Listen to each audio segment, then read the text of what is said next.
Good afternoon, everybody. Welcome to Book Talk at Connecticut's Old State House. My name is Mariana Garcia. I'm the public programs manager here at Connecticut's Old State House, and I want to thank you all for joining us for our program today. Today, we're going to be discussing this book, Civil Discourse.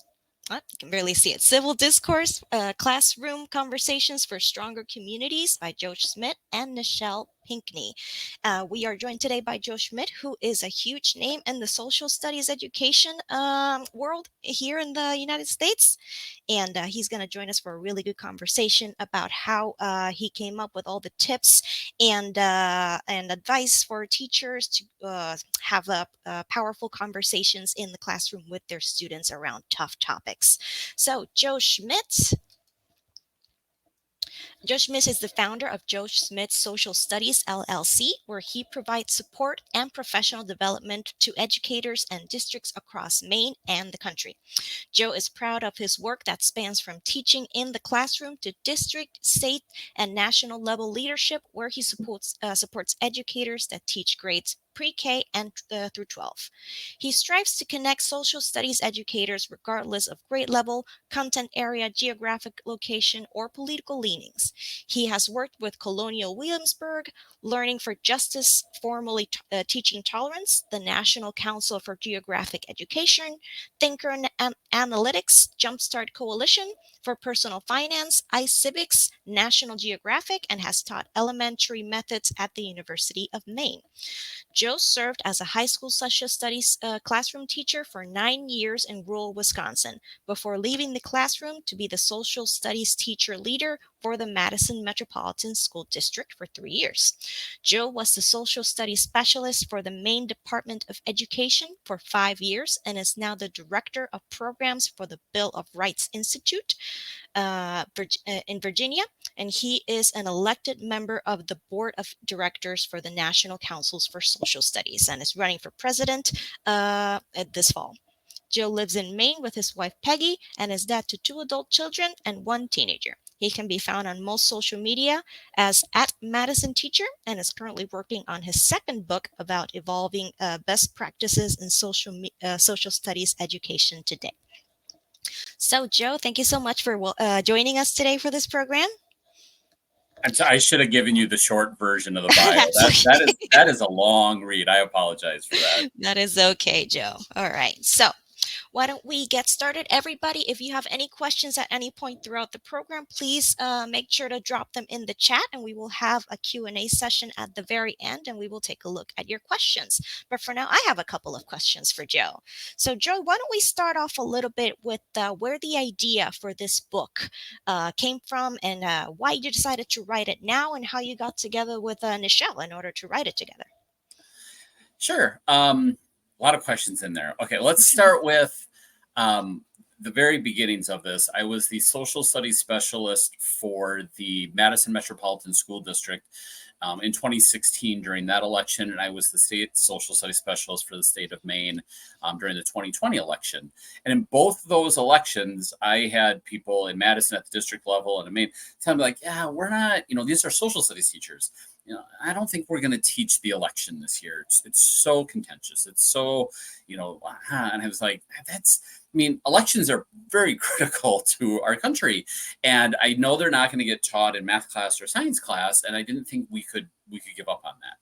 So there was a combination of that. And when COVID hit, I had I was starting to campaign for election to the board of the National Council for the Social Studies. And a lot of state councils went to online virtual sessions. And so I was like, okay, part of my campaign strategy is I'm going to get to as many state virtual ones as possible, because that was a new way, right? Before I couldn't travel to 20 states, but I could do 20 virtual state conferences. And so I had some usual sessions. I would do a session on primary sources. I would do a session on inquiry. I would do a session. I had all these. And so I put in 3 or 4 sessions, hoping one would get selected. And like without fail, I think it was like 11 or 12 states selected my session on what I called at that time, it was Contentious Conversations was the name of the presentation. And so I was like, wow, okay, that seems to be a trend. That's what everybody wants to talk about. And eventually I ended up getting connected with somebody at Corwin, and they wanted to do some shout out to Julie Stern. I got to make sure I say that. So if anybody's watching, let Julie know that I gave the shout out. Julie and I started talking, and they wanted to do some like field research. What's out there in social studies education today? And so I gave some ideas. I was like, but right now, what everybody's talking about is like civil discourse. And here's my idea for a book. And a week or two later, they said, if you're serious, we'd like to hear a formal pitch. So I gave the formal pitch, and they're like, great. And they started to set out on a timeline, but I wanted to get it out early enough to be used in the 22-23 school year. And so it was a really aggressive timeline. And Julie Stern, who served as my author mentor, our author mentor, said, I know somebody who would be fantastic. Do you want a partner to help you with, this aggressive timeline? And so I Nichelle virtually, and we never met in person before that or until the book was even done. Everything was on Zoom. Everything was on Google Docs. And ironically enough, months after, almost a year after the book was published, I'm trying to think timeline, in something completely unrelated to the book, we met for the first time in person. So that was kind of that impetus to it, was the number of people avoiding talking about the election. Thank you to Julie Stern for bringing me into the Corwin family with it. And that's how I got to know Nichelle, who's become a good, dear friend of mine. We communicate on a regular basis. And we're actually working together on a webinar tomorrow as well. So. Wonderful. Thank you so much, Joe. And then, so discourse, civil discourse. Why don't we go over a little bit of terminology before we go any further? So, what do you mean when you say discourse, and particularly civil discourse, inside or outside the classroom? Sure. So, Maria, I'm thinking you read the book, right? Because I feel like this is a chapter 2 question. Chapter 2 of the book is really about defining these terms, and any terms, anything you're going to have a conversation about. And for me, what really reflects this is of how I first got involved with the group called Thinker Analytics. They're at the philosophy department at Harvard University. I saw one of them present, and he told this really great anecdote about how oftentimes in disagreements, it's not so much that we disagree about what we're talking about, but we don't have an understanding of what we're talking about. And so we talk past each other on a regular basis. Now, if most of the audience here is from Connecticut, you might agree with the example he used. He talked about being in Boston at Harvard. All of his friends thought that Tom Brady was the greatest quarterback of all time. And that term is usually referred to as the GOAT. But he wasn't from Massachusetts. He was from Denver, and he thought Peyton Manning was the GOAT. And he realized in all these conversations, people weren't arguing about who the GOAT was. It wasn't about, is it Tom Brady, is it Peyton Manning? It was about, what is that definition? Because if we say, well, it's most Super Bowl wins, well, then there's an answer, right? It's Tom Brady. And back during this time, it was before Tom Brady had every single passing record. But you could say like, oh, most Super Bowls, Tom Brady. Most passing yards, Peyton Manning. We're not arguing about the GOAT. We are arguing about the definition of the GOAT. Because if you can agree on what the definition is, then at that point, you have an answer. And so in chapter 2, we talk about having a very clear understanding. If you're going to tackle a subject, a topic, something, make sure that who's ever in that conversation has a shared understanding of what you're talking about. That way you're not talking past one another and just being like, oh, this person's not listening. They might be 100% listening. They might actually even agree with you. That's this really great thing when you study civil discourse in non-classrooms and in communities and in public spaces, is how often people actually agree on a lot of the very key root fundamental things of a topic, but you're dancing around the edge on something else, and that's where you're getting hung up on. Well, policy X, and like, no, it should be policy Y, but really you agree on A, B, C, D, E, like so many other things, and that's where we can try to pull things back. Because when we're talking about discourse, now back to your question, the idea of discourse, it's a sharing of ideas. It's often verbal, but it can be written. We think about, civil discourse is usually people interacting with each other verbally, but it's a sharing of ideas. And if we put civil in front of it, I think we have, pretty shared understanding, in our society around what it means to be civil. We oftentimes hear the idea of, well, we can disagree and not be disagreeable.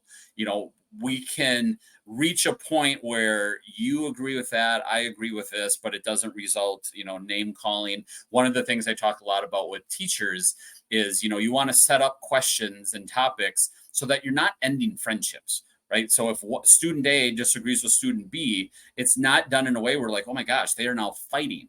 You should be able to leave a classroom discussion, a discussion at the Thanksgiving dinner table. You should be able to walk away and be like, I don't agree with them, and we're still good, right? We're still friends. We're still family. I'm going to cut them a piece of pumpkin pie, because that sharing of ideas, that cultural exchange is so important in all societies, and I think really in ours today.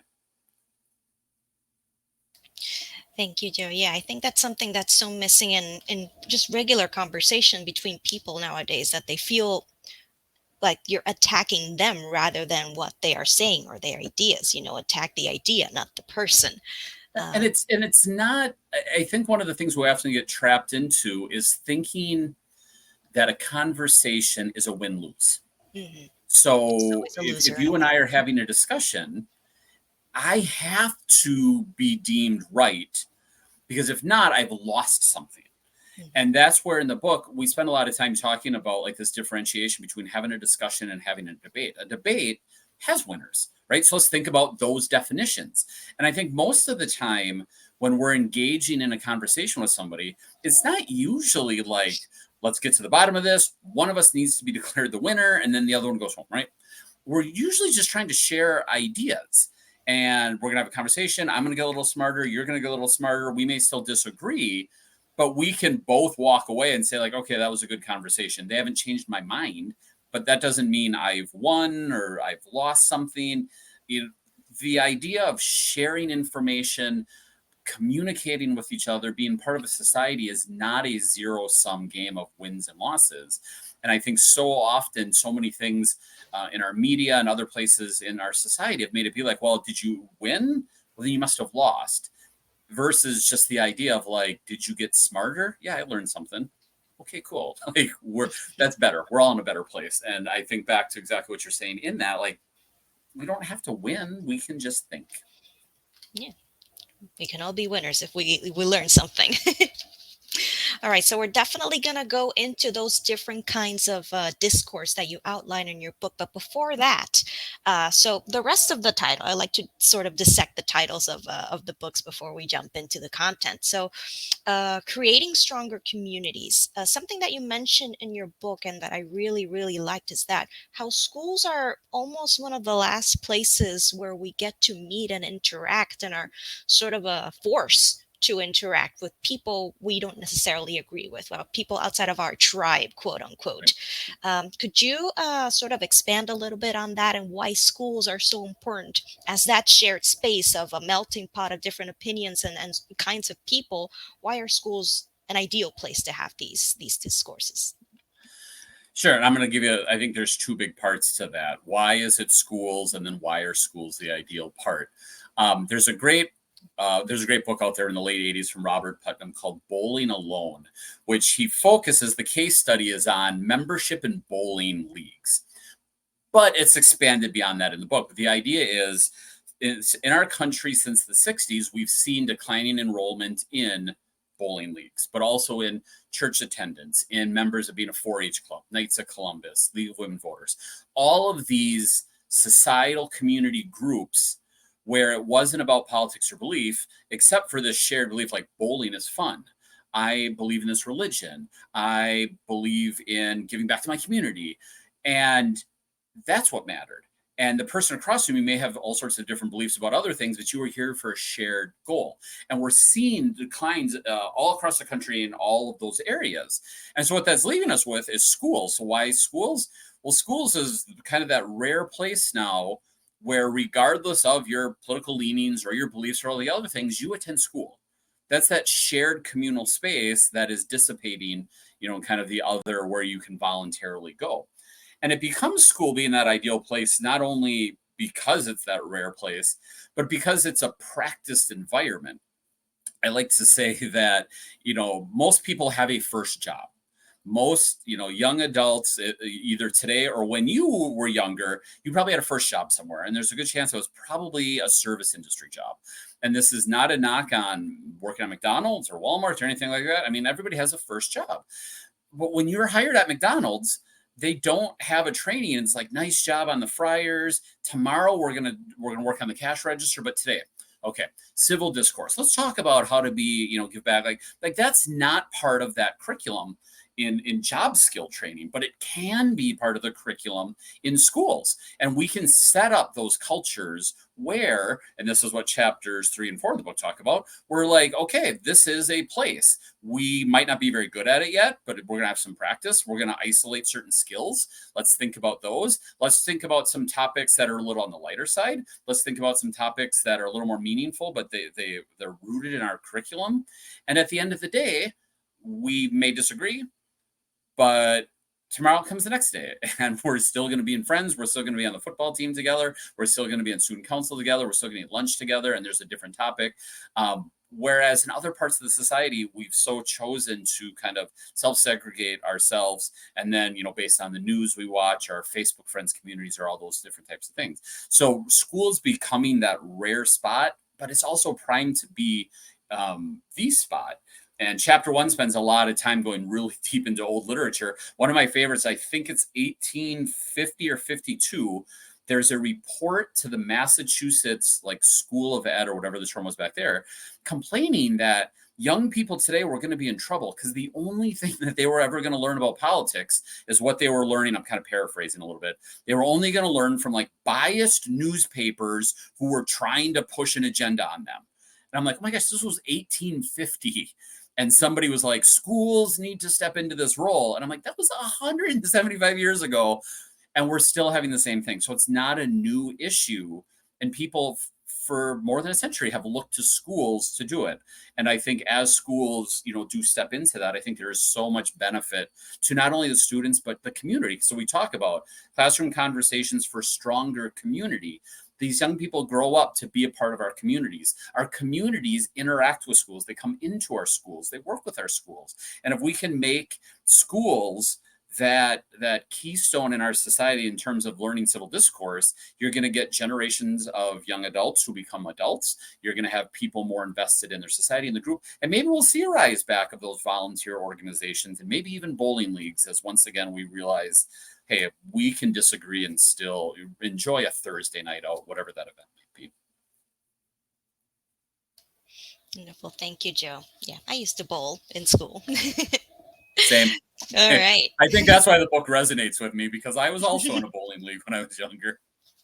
Okay, so another thing you mentioned in your book, it's one of the things that seems to be a roadblock for many teachers, and maybe some pressure from outside of schools, is that we don't want to make students feel uncomfortable in the classroom, or we don't want our teachers themselves to feel uncomfortable having these conversations and these discourses in the classroom. But you say students have to learn how to feel uncomfortable and how to deal with discomfort. Can you expand a little bit on that? Sure. One of the things I talk about in the book early on is the society, people, human beings for hundreds of years now, maybe thousands of years, I don't know how many years, have sought to avoid discomfort. And it makes sense. We build houses so that we stay dry when it rains. We do air conditioning so that we stay cool when it's hot. We build refrigerators, vent the refrigerators so that food would spoil. So we had ice year round. We have cars so we can get to places quicker. I mean, almost every innovation in human history has been about convenience, to not be uncomfortable. I think we're reaching this tipping point in intellectual discomfort where we're starting to lose something, whereas all these other evolutions in technology to make us more comfortable, I think, have made life better. I think if we back away from mental or intellectual discomfort, I think we lose something in it. I think we lose a bit of our societal self. I think we lose a little bit of our civic responsibility. I think we lose a little bit of our innovation of what has pushed us, for again, hundreds, thousands of years as human beings. And so now the ability to kind of self-isolate into these thought bubbles, or these bubbles of space with thought, because we don't want to be uncomfortable, I think is a detriment to us. And I think it's something that we need to do. So when I do full day workshops, I usually start with a slide like, okay, let's start by getting comfortable being uncomfortable and having those conversations. Because I do think that's that rare part where we grow through discomfort when it comes to our thinking and how we interact with one another. Again, in an environment, right? It's not about I'm going to be uncomfortable by getting in a fist fight. Oh my, Joe, I did it. I was super uncomfortable. He punched me in the face. I'm a better person, right? It's really that mental, emotional growth part of like, oh my gosh, that was hard. Right? We tell kids all the time, not everything's easy. You need to have grit. Like you're going to fail a couple times, but then you're going to get better at it. And I think we need to have that same mindset when working with other people, talking with other people in our community. There's going to be times we're going to disagree. There's going to be times we're going to get upset, and that's okay. Like we'll grow through it. And I think that's something we need to kind of reframe our thinking about. Absolutely. Yeah, we're a better place for students to learn how to disagree and feel uncomfortable than in school. All right. So, Joe, why don't we start heading into the deep content of the book? So you lay out several types of discourse that teachers can choose depending on what the topic that they've selected to have a discourse in their class to be. So can we go over a little bit each of these types of discourses and maybe what kind of topics would be best for each of them? And I'm assuming you're in chapter 2, the 3 Ds, right? You're not into the Yeah. strategies. Okay. So we've identified the 3 Ds of discourse: dialogue, discussion, and debate. And we talk about how each of them serve a different purpose. And if we're thinking about in a classroom environment, and I think a lot of this is, again, just in a general environment, it's what are you wanting to accomplish out of something really helps guide the type that you would take. So for example, a dialogue is just sharing of ideas, right? It's talking. We can communicate about things. And if something is a kind of heated discussion and we don't necessarily need to reach a resolution, you can just have a dialogue, right? Like you and I disagree on this. Okay. I'm not here to change your mind about who you voted for, or, whatever. But tell me about it. Tell me why you voted for this person. Tell me why you believe in this policy, or why are you against this policy, right? It's a listening skill. I'm going to listen to you. And if you can do this in, at least 2 people or a small group, so person A talks and the others listen. And it's not about attacking. It's not about rebuttals. It's not about changing the mind. It's like, oh, okay, I learned something. Well, here, can I share? Well, here's where I come from on this topic, right? I believe in this because I voted for this person because I think we need to make this change because. And if the other person that you're talking with can also just listen, you can talk about some really highly contentious things, and it's not a fight. If you can agree to those terms, right? I just want to hear you out. I'm not going to interrupt. Please don't interrupt me. Please don't try to change my mind. And I think that's almost the start of this with the self-isolation bubble. Like if you were driving down the road and your neighbor had the political sign of the opposite party, would you have any comfort level to go to them and just be like, hey, I think we have some shared beliefs or understandings or values or something, and we live in an area. I'd like to know more why. And I think too often, right, then we slip into the mode of, well, I need to win.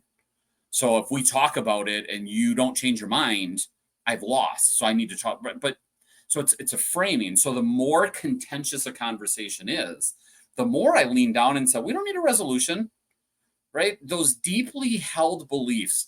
And when I tell teachers, like, if you're going to have a conversation about something that people identify with, right? People identify through religion. People identify through LGBTQ. People identify through immigration status, gun ownership or gun rights, access to healthcare, all these things. I don't want to put that on the table. Race, gender, socioeconomic status. Like, I don't want to put these on the table and have a discussion about like which is better or which is right. But there's such a learning to happen in those conversations that I think they're critical. So I tell teachers, like, we're not going to have a debate about race, at least not like, oh, you're whatever. But can we talk about it? Can we just share ideas? But when you talk about some of those topics, we can try to move a conversation forward. So that second D, first we had dialogue, the second D is discussion. And a discussion starts with dialogue. We are putting ideas onto the table. And so, for example, I would say like, well, let's not argue about race, but let's talk about, it's been in the Supreme Court right now. Should we have affirmative action programs in college? Yes or no, right? The Supreme Court had to take a stance on that, make a decision. And so we could have a dialogue. There's 3, 4, 5, 6 people in a room or a classroom or wherever you're at. And well, what do you think? Let's listen. And in a discussion, you eventually start to try to reach a consensus of a point, right? I'm still not necessarily trying to change your mind, but we do need to try to find a common ground, try to get to somewhere. It might be a vote of, I don't know, like 5-4, 6-3, right? Like the Supreme Court. But it's not like, oh my gosh, you lost, you're wrong now, haha, we won. It's okay, well, we do have to get to a point. And the example of the progression I like to give on this is a discussion that I think people have all the time. Like, what are we going to have for dinner tonight? And it usually starts with a dialogue, people sharing ideas. We can order pizza, we can go out, we can make spaghetti, we can grill out, right? That's, people aren't like immediately combating each other like, pizza, you're a moron. Like, no, it's putting ideas on the table. But then eventually you do need to reach a decision, right? Like, oh, and people bring ideas to the table.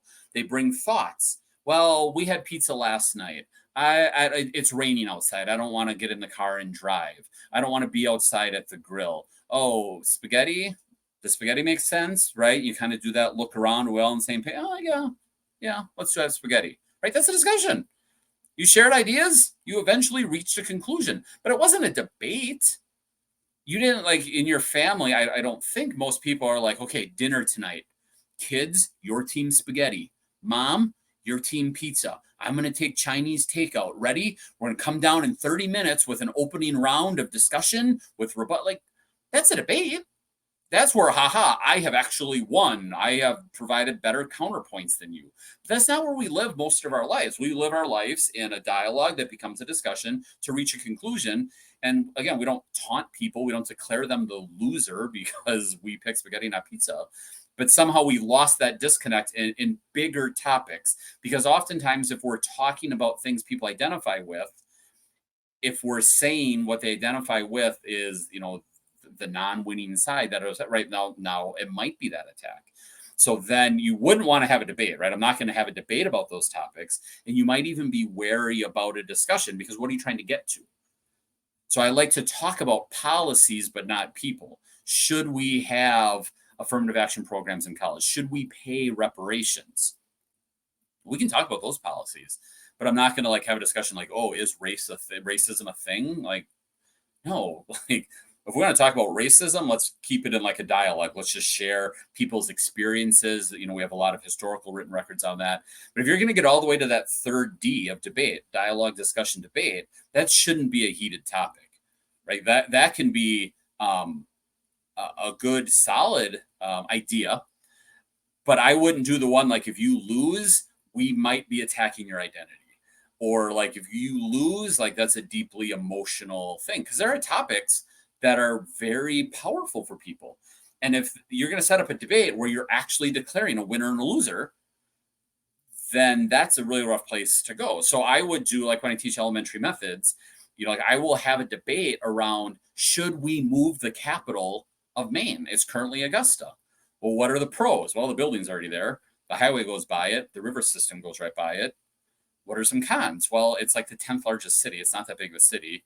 It was built because it was the furthest upstream you could get. Is that important anymore? It's not the geographic center. It's not the population center, right? But we needed to reach a conclusion, yes or no. But that's not a topic. We're practicing skills of debate, but that's not a topic where I think people are going to be like, oh my gosh, they're going to move the capital, and they leave emotionally distraught. And so I think that's that sliding scale. And you can do the same thing when you're out talking with people. What's your mindset? If you're going to talk to somebody about a contentious topic, are you debating them in your mind? Or are you listening? Are you trying to get some information from them? Are you trying to work with them? There's a great study that came out just as we were finishing up the book from doctors McAvoy and McAvoy, where they had students talk about a contentious topic, like, should we build the southern border wall? And they surveyed kids on a scale 1 to 10. What do you think? And there was kind of like an inverse bell curve. You had group of kids at like 3 or 4, like, I don't think we should. And a group of kids at like 6 or 7, like, I think we should. And when they had the debate, they had the two sides debate. And then they asked them afterwards, what did they believe? The shift widened. The 3s and 4s became 2s and 3s, and the 6s and 7s became 7s and 8s. And I don't really think when we're having discussions with people, like our goal is like, oh, let's become more divided in our beliefs. So the other thing McAvoy did was they took those kids, again, 3s and 4s and 6s and 7s, and they paired them up and they said, okay, 2 of you think there should be, 2 of you think there shouldn't be. Work together in a group. And what's the best possible outcome that the 4 of you can live with?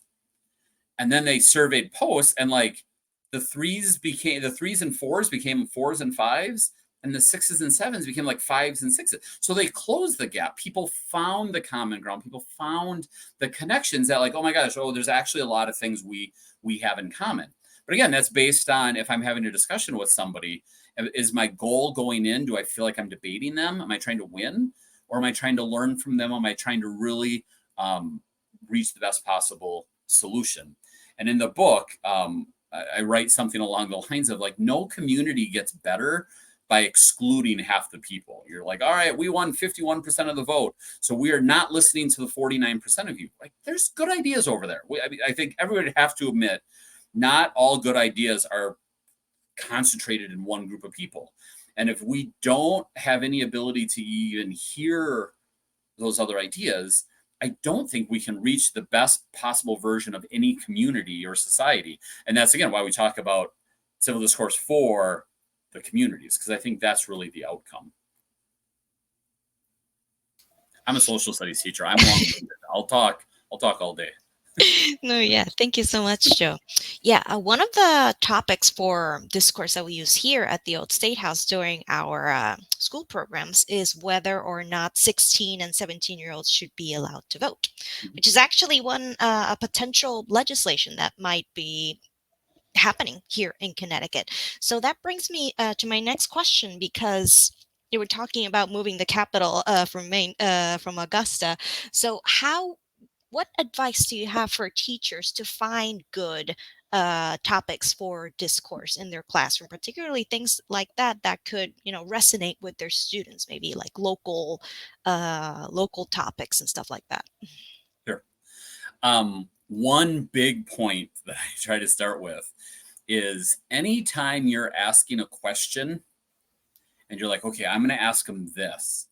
And if you're worried that somebody might say like no to it, like, all right, I'm going to ask this question, but boy, if somebody says no, like that's not the right question, right? Like, I'm never going to say like, oh, is racism a problem in our country? Because if you have kids say no, are you going to be like, oh, I can't believe, like, if you have anything in the pit of your stomach, that's not the right question. The question you need to hope for 50-50. A good question really does split the room. That's the purpose of it. That's how you engage in that quality discussion. If it's 15 on 1, that one person's in a hard position. Don't put them in that situation. I have trainings where we do philosophical chairs where it's yes, no, and undecided. And I'm very open, right? Like the perfect question is a third, a third, a third. And sometimes we get there and sometimes we don't. I was in Lubbock, Texas, and I had a question that I had used previously that I got a third, a third, a third. And this time it was like 50% no, a third unsure, and like a fifth, whatever the math is. I mean, there was like 3 people on the yes side. And I said, okay, so we went through, we talked about that. And I said, okay, let's redo this question, right? Because if, and I've had people say, well, what if everybody's on one side? Terrible question.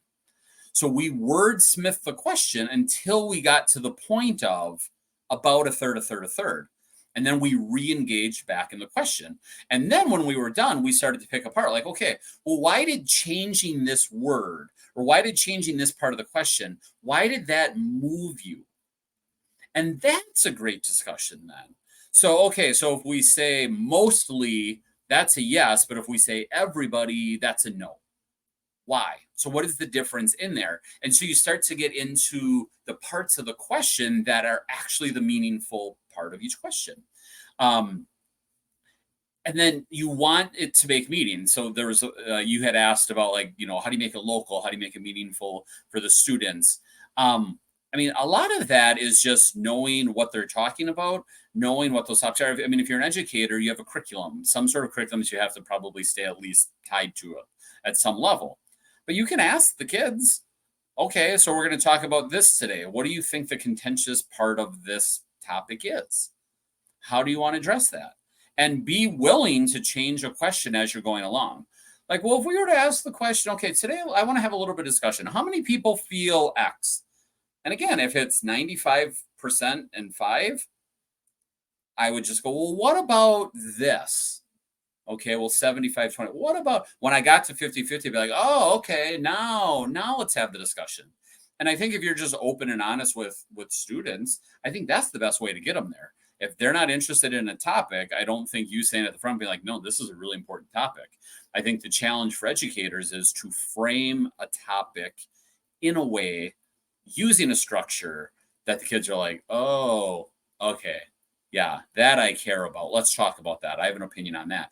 And a lot of that then is also determining the information you're going to provide with them. What are you going to have them read to prepare for it? So there's a lot of things, structures, deliberative structures, where you prep them with, here's the pro and here's the con. Go through and read it. And if you have them focus on the readings, not what your uncle said on Facebook, not what you saw in a TikTok video, but if they need to point at evidence, then right? I gave them evidence where about half of it said this is a good idea and half said it's a bad idea. And if the skill is pointing at the reading and finding evidence, well, then there's evidence for both sides. But again, just because you're like, these are great readings, you're going to love it, doesn't mean they will. But you're having to think about these things. And do I have evidence for both sides? Am I willing to accept from both sides? Do students find it meaningful? Can I reframe a question? And when you do it, you hit a hot spot, like where it'll go. And I had a discussion once when I was in the classroom that was scheduled for one day, and it went 5. And at the end of the day, they're like, can we talk about this more tomorrow? And I said, as long as you keep asking new questions, they're relevant, you stay on topic, and it's good, right? End of day 2, same thing. End of day 3, same thing. End of day. By day 5, I was like, guys, we're done. It's Friday. Like, that was an entire week. I can make up some curriculum time, but we have to move on. And it was just a truly rich discussion, because we kept finding ways for the students to bring their thoughts to the center of it, as opposed to me, telling them what was important about it.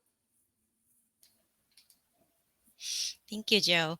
And then that brings us to how teachers need to prepare their students and the classroom before having these discourses. Because obviously, it's not just about picking a topic that the kids want to discuss and then let's go.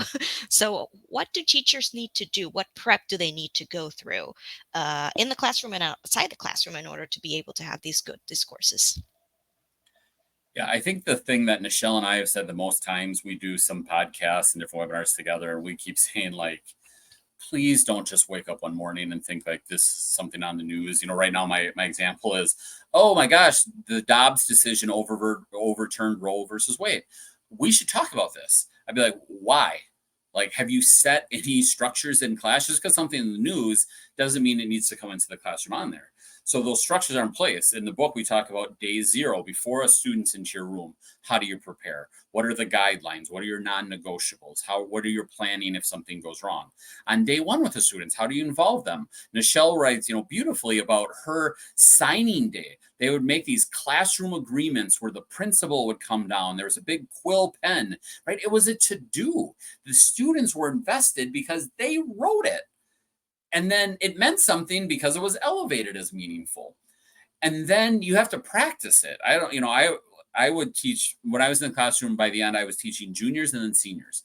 So I had seniors in senior elective advanced courses who I had all year the year before. And I still wouldn't be like, well, we know each other. All right, let's jump in. You still have to set the stage. And that's where we talk about what is the skill you're working on. Clearly talk about it, right? If it's about finding evidence, if it's about making a clear opening thesis statement, if it's about doing a really good job with point counterpoint, be clear what you're working on. Make it a focus. and then pick a topic. Again, I'll go back to like that doesn't end friendships, and you're in like week 1. So when I teach my methods kids, I told you that I had said, okay, where should we move the capital of Maine? Before that, we start with, is a hot dog a sandwich? And then we do, if you add milk to cereal, is it soup? And those are fun, goofy topics, right? People have strong opinion. Every semester, at least one student at the end of the year writes about, is a hot dog a sandwich? And no, I still don't believe right? So it's made some impact. But what we're doing is I tell them, in this, you are working on, can you make a clear, are you taking a clear stance? Are you bringing evidence to the table, right? That's what we're looking for. And I would give them sentence stems to use. They need to kind of fill in these blanks in conversation. And if you build that practice, here's what I want you to do. Here's what it looks like. Let's model it. Let's try it. For me, it's like teaching someone to drive a car. When you're teaching somebody for the first time, you don't give them a set of keys, give them a Ferrari and hop out on the highway. I mean, I don't, maybe somebody does. I have not run across somebody yet who does. But it's, sitting in a parking lot. It's an empty church on a weekday moving around. It's a mall parking lot in back. There's space. You're looking at pedals. You're pointing at things. You're doing 20 miles an hour down a back road until the muscle memory is there, right? Because I make the example of, if you've ever driven down the road, I think most of us, I know I do, you all of a sudden kind of wake up and you're like, oh my gosh, I just drove 5 miles and wasn't paying attention. You were having some conversation in your head. But you didn't pay attention because your body has all the muscle memory of 100,000 miles under your belt, whatever it is. Young drivers and students don't have that. So you need to build that muscle memory, because if you introduce emotion, it's going to override everything. So I say, practice with those safe topics with clearly identified skills until the students know it, right? Like they know how a philosophical chairs works. Bam, no questions. They move right through it. They know the timing. They know how to prep. Then you can start to get into some of those more emotional topics, because those structures help keep the emotions a little bit in check. And then you need to do that prep work. What is the right question? Is there a legitimate yes and no to this? Depending on, are you doing a debate? Is there multiple sides in a philosophical chairs? If you're doing a pinwheel perspective taking, what are the legit viewpoints that you would want to have expressed, and how do you express it in the right way? And what are the questions to do it? And even for a teacher, it's a skill. The students need practice with the skill, and teachers need that skill. It's a reflection time. And again, even out in your community, you can ask political questions of people in a lot of different ways. And some of them are going to get very strong reactions, and some of them might actually, open to a positive conversation, right? And I don't want to oversimplify it, but if you ask your neighbor, like, politics today they're really confusing, or boy, it's really tense. And I just want to learn more about can you tell me about how you got to be it's a lot different than like, hey, I couldn't help your sign out there in the road. And I think all people that vote for that person are a moron, but maybe you can change that. We're like, you've already set a tone. And so it's the same thing in the classroom. How are you setting it up? Do students know what's expected of them? Have you built the community? Are we all on the same page? And have we had some practice? So. Thank you, Joe. And so I was wondering if you would be able to share a couple of dialogues that you have been involved with or have facilitated in the classroom, some memorable discourses that have taken place in your classroom or that you have observed other teachers facilitate. Well, I told you about the one that went from 1 day to 5. This would have been in like 2010 or 2011. I think it was pre what is this? The LGBT, the same-sex marriage, Oberfeld something. So this was before, just to be clear, before same-sex marriage was legal, constitutionally, nationally legal. And I was teaching a sociology class, and we talked about the 5 characteristics of a society. All societies have education structures, games, and et cetera. And one of them is family structures. And so in that book and in that chapter, it talks about, family structures. Different cultures have different family structures. And it talks about like the institution of marriage and what does that look like in different cultures. Some have arranged marriages, some have, families that, there's 4 generations in a house, whatever it is. And there was an openly lesbian couple in that class, senior sociology class. And somebody said, well, I've got a question, like, can we ask? And so we kind of navigated like a structure of how we were going to talk about it. And it was just this really good open conversation in a small town about a same-sex couple sharing what it meant to be in a small rural town and have everybody know they were a couple, and other people like, my religious beliefs. And, some of it was religious beliefs. Some was just like, I don't know. Some of it that seems weird. And again, it was at the end of every one. It was like, okay. And the other caveat I gave is like, this is a controlled environment, right? I'm here to facilitate it. We have ground rules. We've all agreed to abide by this. This is not a conversation for down at the lunchroom, right? I don't want to hear bits and pieces that can be taken out of context best in the classroom. We are going to have the conversation here. And they kept following every structure we gave, right? We had very clear what we were going to do. We had procedures in class. I ran a discussion-based classroom. So I said, like, my desks faced each other. They did not face the front. They faced in. And I always said, don't look at me. You're talking with each other. And so we had all those structures in place, and we built in extra structures, and the kids just kept following it. And that's where I think, like, if you set clear expectations and manage them, kids will live up to that. I used to do a constitutional convention where students were given the roles of different individuals, and we went through some of the contentious issues, the 3/5 compromise, the Connecticut compromise, all those type of stuff, but they had to try to be that person. And again, but we set up, when we are talking, here's how we talk to one another. Here's how we call on one another. Here's how we take notes. Here's how we respond. Here's how we go. So that was a role play discussion where in the end, again, it wasn't a debate. It wasn't this side versus this side. It was a group of people playing a role, having to reach a consensus, but they had to do a week of planning before we did the week of the convention, right? So there was front loading, there was structures, there was agreements. And I think those are probably memorable. And I will tell you, one of the reasons the Constitutional Convention was probably my most memorable is I was piloting one-to-one technology for my district, and students were taking notes in a Chromebook, and they had shared Google Docs. And that's how they were being assessed. Were they paying attention? I won't get into all the details, but they were working on these notes. And one gentleman, one of the smartest kids I probably ever taught, he started making these really long motions. I move, we, something, something, something, something, something, something. And the students had to write down the motions. And they're like, hold on, that's too much, that's too much. And he's like, well, if you join my political party, I will give you access to my Google Doc and you can copy paste everything in. And as soon as he got to 51% of the class, he made a motion to remove George Washington as president of the convention. And it passed. And so I picked up my stuff and went out in the hall. And I mean, just chaos reigned. You can't do that or whatever. My principal eventually walked by and he's like, what are you doing?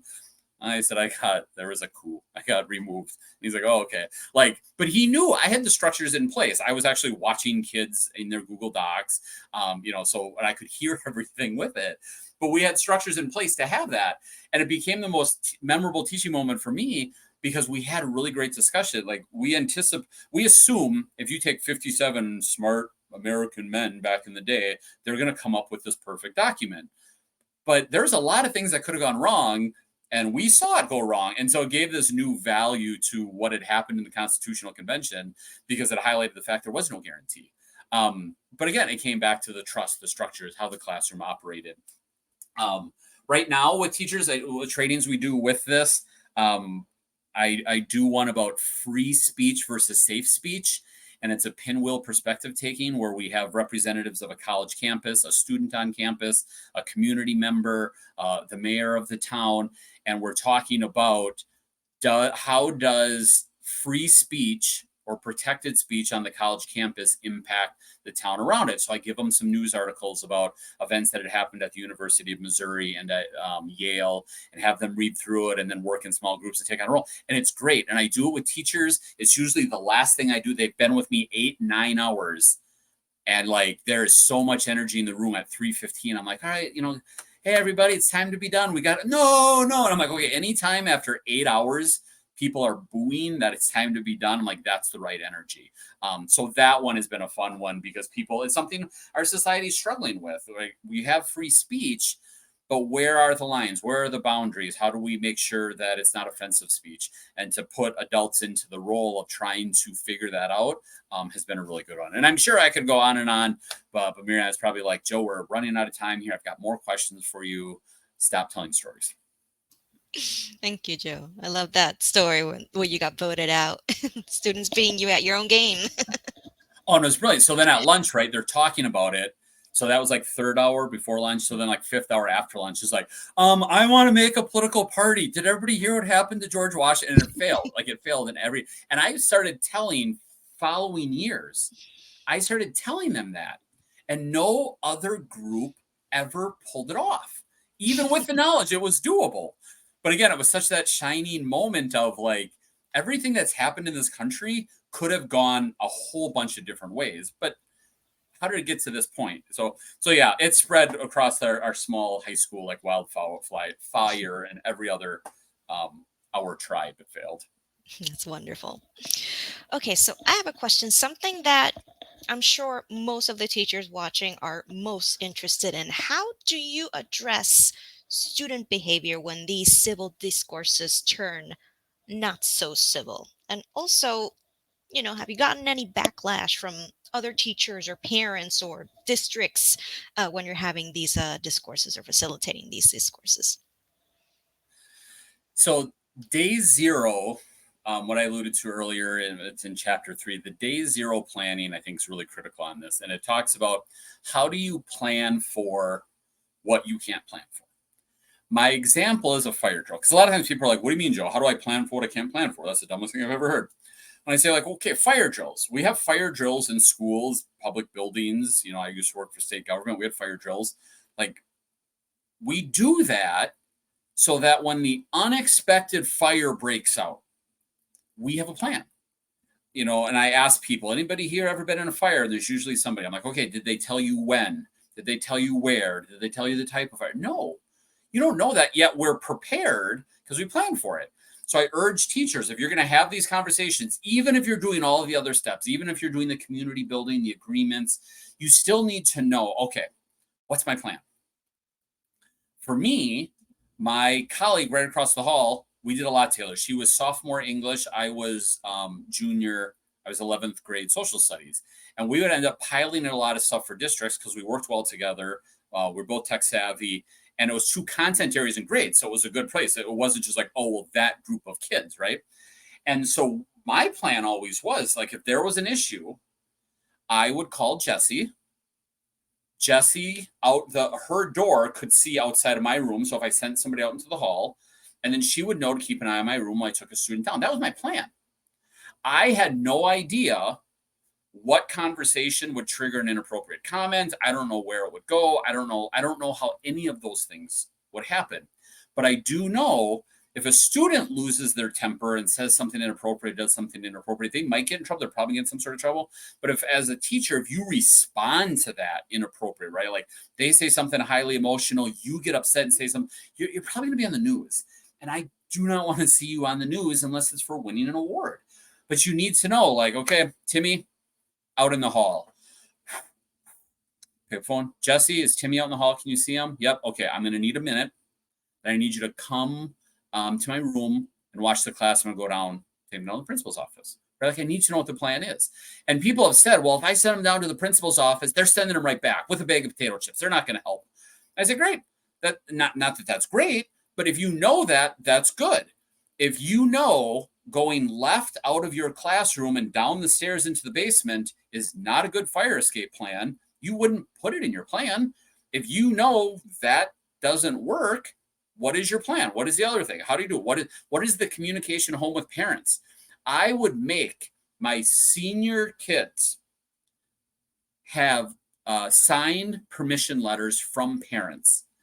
These are the conversations we're going to have. My senior sociology students did a research project where they could pick any topic, and they had to get parent permission on the topic. And kids are always like, I'm 18, Mr. Schmidt, can I sign this for myself? I'm like, no, this is not about a legal document. This is about keeping your parents in the loop. And that, I don't want to say it's the end all be all, but that helps so much. Here are the things we're talking about. Here are the structures we use. Here is a copy of our classroom agreements for the year. Here's a copy of our discussion agreements. Let me know if you have any questions.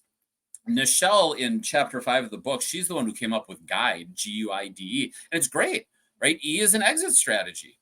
If a student doesn't want to have the thing or a parent isn't going to allow them, then don't, right? But if you're teaching a skill, I'm having this discussion because we're working on the skill of claims, evidence, reasoning. We're working on thesis writing. We're working on point, counterpoint. Great. You don't have to have this conversation. You're still going to be assessed on your ability to do X. You're just going to go do it on a different topic out in the hall or in the library. And that becomes really hard for people to say, like, well, you're trying to indoctrinate my students, or I can't believe you made my student have that discussion. I didn't. Students can opt out. But for me, in my experience and Nichelle's experience in talking with teachers, if you're really good at telling everybody ahead of time, like for students, I remember the day where I was like, we're going to have a pop quiz tomorrow. And students like, what's it going to be on? And I'm like, I don't know. I can't tell you. And I remember in my head, I'm like, why can't I tell them? So I got to the point like, hey, kids, here's what we're doing. Here's the skill we're working on. Here's how I'm going to assess you. Here's what it looks like in its best form. That's the goal. And then sending home parent permission slips and sending home parent newsletters with seniors so that nobody was surprised. And some parents objected to some things and they'd be like, my kid's not going to talk about that. Okay. Like ends most of it. I did have one parent really mad. Their child in the senior sociology wanted to study abortion. And this was a very religious family. And they wanted to survey their peers about abortion. And the dad called and said, why are you making my daughter do this? I said, I'm not making your daughter do this. She chose this topic. My daughter would never choose this topic. So finally, I just said, well, she talked to you about this. No, she didn't. I said, you signed it. And I had his signed parent permission form, which completely changed the conversation. I mean, that's not going to solve every problem, but it was a significantly different conversation. And the next day, the daughter came to class and I said, your dad called. She goes, yeah, we had to talk about it last night. And I helped him realize I'm not pro-abortion. Our family is not pro-abortion. But I needed to understand how some of my peers were. And so I wanted to talk about it. But we had laid out every step along the way of the entire project, had the parent permission server, had the students do it. And again, so I just feel like as much as you can tell everybody what you're doing, why you're doing it. And I tell my elementary method students all the time, if you don't know why you're doing something, stop, figure out why. If it doesn't have a why, then probably don't do it. So they're always thinking about that. And again, if you're really going to commit to this discourse-based classroom, it takes time. It takes time at the beginning of the year, but it does prevent other issues from arising. It does set the stage so that you can spend, maybe you have to spend 2 weeks really planning stuff, really practicing, really thinking about it, and a couple more weeks of onboarding. Man, that still gives you like 26, 28 weeks of really, really good discussion that's been benefiting from that front loading that takes away so many of the problems back at the end. And again, none of this is foolproof. I've made mistakes. Nichelle's made mistakes, and you work through them. But every year I got along, I got better. I lucked into some things, realizing right away, parent permission slips. But I mean, we all make mistakes. Just if you keep your administration informed of what you're doing so that they know why and when and how you're doing it, not every day, not like here's our discussion topic for the day, but like we're doing classroom agreements. I'm going to do structured academic controversies, for the most part, 99.9% something, or like you're going to end up on the pretty good side of it as long as you're following like all those other things you need to be doing. We had a time. Is that the full hour almost? Yeah, thank you, Joe. We are cutting a little bit close, but I do want to give anybody, if you have a question, a chance to post it in the chat or in the comment section. But while we're waiting for some questions, I'm not seeing any yet. Joe, we are going to be hosting an in-person workshop with you later in the year. I believe it's November 18th. So I would encourage everybody, if you are an educator in the Connecticut, New Englandy area and you're interested in taking this workshop, please do check out our website. And when we do have all the concrete details, you will find all the information there. But Joe, could you give us maybe a quick preview of what we might expect from this workshop with you? Sure, absolutely. It's been a blast working with the members. Marianne, you'll have to remember who I'm exactly working. It was like the Historical Society. There's other groups where the questions, we are pulling topics. I said, what are the relevant topics right now in Connecticut history and contemporary stuff. And they've given me some topics. And then I dug through some primary sources. I dug through some news articles. We pulled things together. We worked on questions. We rewrote questions. We got to a good place. And so anybody who comes that day, we will do 3 different topics related to Connecticut history and or contemporary events. You will get a little reader, a packet that you will use that day. So we'll do 3 different strategies with 3 different Connecticut-based topics with associated brief readings, because it's really hard if I can't give it to you as homework, but you'll get a brief set of readings to prep for it. And then the others, the historical science stuff, they're working on a digital resource packet. So then if you want to go really deep into it, because you get about 10 minutes to read and then do the activity. But if you want to go deeper into it, so you'll leave with 3 different strategies that you'll get to try out related to 3 different topics about Connecticut, with 3 different sets of readings for it, and then 3 bigger sets, like if you want to spend a weekend reading about X. I don't want to give away any spoilers about the topics because I want you to come and see it. But I do see a question in the chat. It's good to see you again, Steve. I got some other ones in there. Oh, yes. The goal of discussion is not to now a discussion, and it depends on how you define consensus, Steve. Steve says that the goal of the discussion is not to arrive to a consensus. Now, I describe a consensus as not unanimous. And it's probably not a majority either. Not just like 51%, we win. But a consensus, if we're having a discussion, we're going to reach some conclusion. But like when I do work with districts, we talk about what's a decision threshold. If we're working with 20 people in a department, what percent of people need to be on board? Because usually somebody will say unanimous. And I'm like, okay, so if one of you disagrees, are you really going to let them overrule 19? And they're like, oh, no, that doesn't make sense, right? So for me, a consensus is this point where we have something over a majority. Not everybody necessarily agrees it's the best idea, but they've agreed to work within those parameters. So, Steve, I would say we do want to reach a consensus as long as we have very clear parameters about what the consensus is. Because to me, it's not unanimous. It doesn't mean we all have to be on the same page. Because if we think about the dinner, what are we having for dinner tonight? We do have to get to a final decision. But that doesn't mean I preferred spaghetti over tacos, but I realize I've been outvoted and I'm hungry.